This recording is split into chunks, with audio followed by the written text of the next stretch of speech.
Hello, I'm Yogi Stillness, and thank you for joining us. I'll be your guide in today's meditation. Today we'll be looking at how other people's behavior impacts us and how to guard ourselves from inevitable encounters with challenging people. We'll begin by sitting on the floor, a cushion, or in a chair. When you're ready, allow your eyes to close and tune into your breath. Let's take 3 deep breaths together. Begin with a deep inhale and hold it, and a nice easy exhale. A stronger breath in and hold, and a full exhale. One more inhale and hold it, and last big exhale. Let it all go. Now gradually relax your body, allowing every exhale to soften any tension in your face, shoulders, chest, or belly.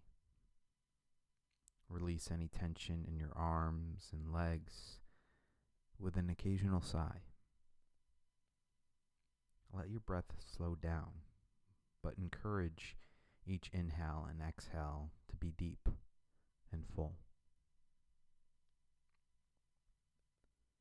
Now think about if you've had to deal with anyone recently whose behavior was subpar. Did it make you angry? Did you lose your temper? Did you gossip about them or complain to others about this encounter? How long did you carry around the weight of that encounter? Are you still holding on to any anger, resentment, or hurt feelings? Notice these lingering imprints in your mind that this other individual has managed to leave, and attempt to release those with each exhale. Continue silently letting go of any residual negative feelings around this incident for a few more minutes using your breath.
If your mind has wandered, bring it back to the breath. Let the inhale and exhale find their natural balance once again. Now think about the impact of other people's behavior on your mood.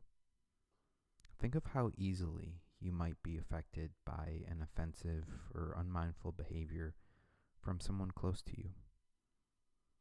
A family member, friend, colleague, neighbor, or loved one.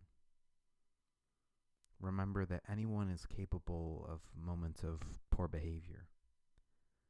Practice forgiveness for their mistakes. Acknowledge their humanness and releasing their desire to judge or correct.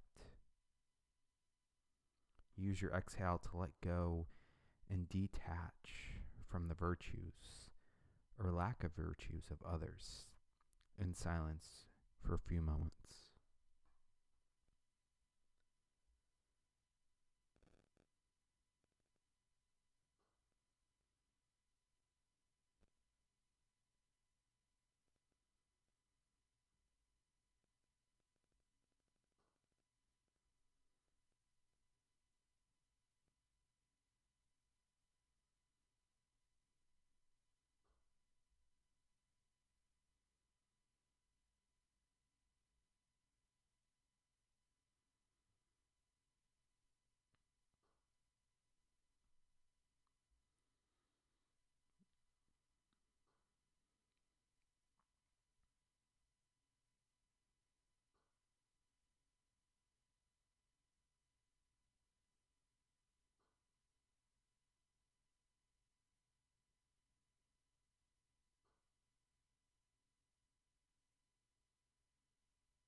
Return your focus to the balance of the inhale and exhale again.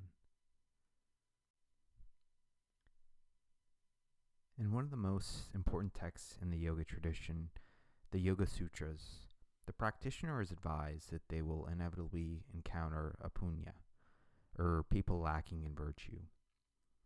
And when there are times where friendliness or compassion is called for, the person of low virtue should also be treated with upeksha, meaning equanimity. While there are traditions that teach that the unvirtuous need to be attacked or shown the error of their ways, the yoga tradition recognizes that if we aren't careful, obsessing over the flawed behavior of others can actually make us bitter, angry, and vindictive. Perhaps too much attacking isn't great for our inner peace. Like mud, bad behavior tends to muck everything it touches. If we get drawn into the mud, we will only get ourselves dirty. In order to experience mental clarity, the tradition advises against letting the riffraff live rent-free in our heads, not getting hung up on the behavior of others. We all have had to deal with selfish people at some point, whether it's a person who cuts us off, a leader abusing their power, or someone who breaks into our car. If our ability to be kind, calm, and mindful is dependent on good company, then life will make that very challenging. But if we want to be mindful and in control of our behavior, we have to be mindful of how we react to even the most unpleasant people and situations.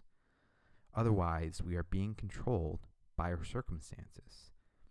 When we feel wronged, we might have a right to feel our pain, but carry a grudge only weighs us down. When we become too guarded and untrusting because of past experiences, we may become closed off and lose our ability to treat others with equanimity. While we don't want to ignore or suppress our feelings when other people hurt us, we also do not want to let those negative feelings hijack our ability to move on or overshadow our ability to be present and mindful after a negative encounter. When a stranger forgets to hold the door for us, we can acknowledge our feelings and brush it off as best as we are able, or we can let it sour our mood for the rest of the day. The deeper we get pulled into the mud, the less chance we have of getting away clean. While we may not be able to control others or the circumstances that upset us, we can control how we react to those circumstances so that we can maintain equanimity in the face of difficult people and behaviors. After all, we can't always get away from challenging people, but we can use mindfulness to not let their behaviors ruin our days. Come back into your body now and take one last clearing breath in and hold it and let it out. Then allow your eyes to open. Thank you for showing up for yourself in this practice today. We are so grateful for the opportunity to support you in self-care and look forward to meeting here again tomorrow.